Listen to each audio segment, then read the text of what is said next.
Hello আপ্পিরা, কেমন আছো? আশা করি বেশ ভালো আছো। আজকে আমি সকালে একটা দারুণ একটা সবজি তৈরি করছি, আর এই সবজিটা রুটি, পরোটা আর ভাতের সাথে খুব খুব খুব মজা লাগে। একদম হোটেলের মতন করে আমি এই সবজিটা করছি। তোমরা যেহেতু জানো আমি কিভাবে তৈরি করি, আমি আমার সকালের ব্রেকফাস্টটা সেটাই তোমাদের সাথে শেয়ার করছি। এই যে কড়াইয়ে আমি পেঁয়াজটা দিয়ে দিচ্ছি, দিয়ে ভালো করে তা নেড়েচেড়ে নিচ্ছি। তারপর একটু লালচে রঙের হয়ে গেলে এতে আমি এই যে পাঁচফোড়নটা দিয়ে আবারও খুব ভালো করে এটাকে নেড়েচেড়ে নিচ্ছি। দেখতেই পাচ্ছ এখন খুব ভালো করে কড়া করে যে দেখো পেঁয়াজটা কিন্তু লালচে কালার হয়ে গেছে। এখন এর মধ্যে আমি সবজি দিচ্ছি।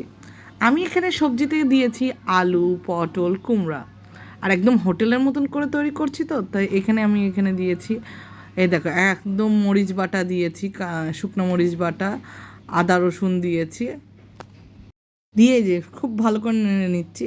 শুধু আদা রসুন দিইনি, সাথে জিরা দিয়েছি, জিরা, ধনিয়া গুঁড়া, এই যে পরিমাণ মতো লবণ দিয়ে ভালো করে সব কিছু মিক্সড করে নিচ্ছি। সাথে কিন্তু হলুদ গুঁড়াও দিয়েছি।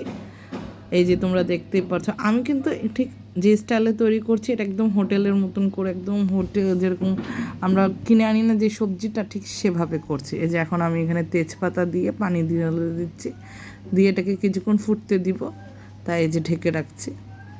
আর এই যে তৈরি হয়ে গেছে আমার এই যে হোটেলের মতন করে সবজি, গরম গরম সবজির সাথে সার্ভ করেছি আমি এই যে রুটি। আর এটা হচ্ছে আজকের আমার সকালের নাস্তা।